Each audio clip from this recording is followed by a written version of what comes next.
Have you ever been lost in the darkness? So I was reflecting on these readings, and we hear of how the people in darkness, it reminded me of when I was younger. When I grew up, I used to have like a circle of friends, and I remember one of our friends had moved to northern Michigan. And one day when I was at home, my friend had called me, and he was feeling down. He was in a place of darkness. And I said to myself, I'm going to go see my friend. I'm going to make this long journey. So I went to another one of our friends' houses, and I said, "Hey, Big Mike, I'm going to go see Matt. You want to come with me?" And he said, "Yeah, I want to go." And so we got out our atlas and we figured out all the exits that we needed to take and the roads to get there. Wrote them all down on a little flashcard. And we got in the car, and my car was kind of small, and Big Mike is big. And so he's all hunched over, having to sit there for a very long drive. And as we make our way, we're driving. Everything's going fine. We're driving by big rapids. Things are still going fine. And it's pitch black at this point. It's night. And all of a sudden, as we're going up the road, there's a sign that says, "Highway closed, must exit now."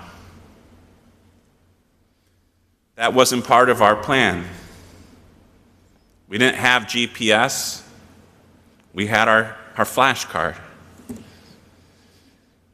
And so there we were in the pitch black, got off the road, and it took us on to some roads that were like dirt roads with potholes, and Big Mike sitting there, flapping around. Poor guy. And we're going, and there's trees, and there's no light pollution. It's just black. And so we figure, we need to head northwest. So we just kind of keep taking roads that we think are taking us northwest. And that's going fine for a while. But sometimes in the darkness, things can get to you. Especially when I looked down and noticed that we were almost running out of gas. I started to become nervous. And so we continued just driving in this general direction. And then we saw the greatest sight. We saw light pollution. And we said, if there's light pollution, then if we drive to that, we'll find civilization. And so we make our way to this source of light pollution. And as we get there, there's all this fencing, but there's not much activity. And all of a sudden, this car drives by. And so we're going, I stop my car, I jump out, I run up on this other car that's driving by slowly. And as I run up on the car, the next thing I know, I have a gun drawn on me. And I'm told to step back. Step back. And so I said, okay, I'm stepping back. I was like, we're just lost trying to find our way. And the guy opens his door with his gun, and he has me lean up against the car. And after a while, he realizes that we're just some lost kids trying to find our way. And as he's telling us, he says, "You can just go up this road here, and eventually you'll come to town." And he said, "But never, never, ever get out of your car and run up on someone at a prison." He said, "If you do it next time, you're probably going to be shot." And so we left, and we found my friend. But I think about that because in the darkness we can't see. But when the light comes, it helps us to see things. It helps us to find meaning and purpose in life. And here we hear that these people were living in darkness, and yet Jesus, who is the way, the truth, and the life, the one who has come to bring the light of God into this world, to show us the truth of who we are, who we were created to be, and the love that the Father has for us. He desires to help us. What is that darkness in your life? Maybe that darkness is just fear. Maybe that darkness is sin or an excess of recreation. For some people, it's addiction. And they get bound in this addiction, in this darkness. And the light of Christ desires to break in. And in our gospel, we hear about Zebulun and Naphtali, the same place that we hear about in today's first reading.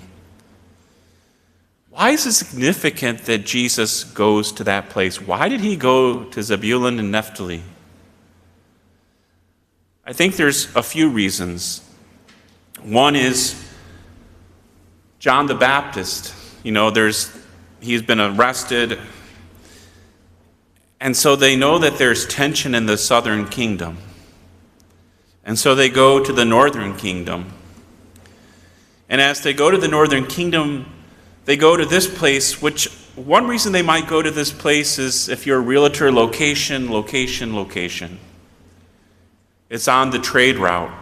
There's a toll there. People are coming through that area. And if Jesus is going to go and do something where he wants a lot of people to hear what he has to say, that's a place to go because there's going to be a lot of traffic. But I think the other reason is what Matthew picks up in his gospel. It's the fulfillment of the prophecy. And why are the people in Zebulun and Naphtali in extra bad darkness? It comes back to church history, or the history of Israel, that the kingdom was divided with the northern kingdom of 10 tribes and the southern kingdom of 2 tribes. And then there was this thing called the Assyrian exile. And when they came in, the first 2 of the tribes to be decimated were Zebulun and Naphtali. And they were left in darkness. There was exile, there was intermarriage, there were all these things.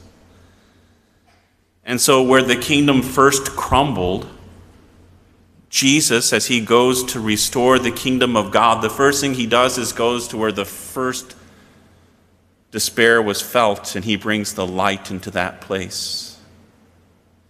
And as he goes to that place, he begins to call his disciples, to call the 12. Just as there were 12 tribes, he is now going to raise up 12 apostles.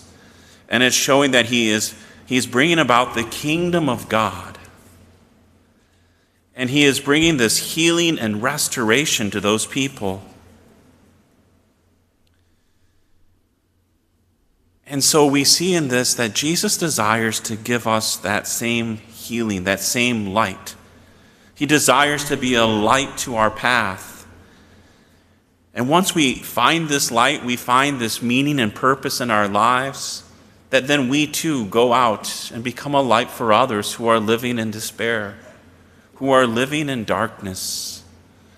Today starts what's called Catholic Schools Week. And we are so very blessed to have our schools. Because in our Catholic schools, it's a source of how the light of Christ is brought to the children. They come to learn about Jesus. They learn how to pray and how to foster a relationship with God, that they might know truth, that they might know that their lives have great meaning and purpose. That even in the darkest hours, that they will know that they're not alone, but that the Lord walks with them. And so today, as we come to this altar, I just invite you to think about, how is God calling you? How is he calling you to be a light?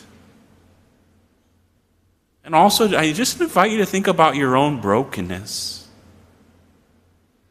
Where are those areas that you need that healing touch of the Lord?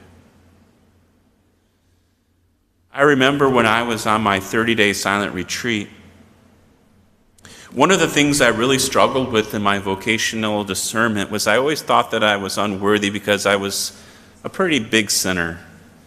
I had a lot of woundedness, a lot of brokenness in my life.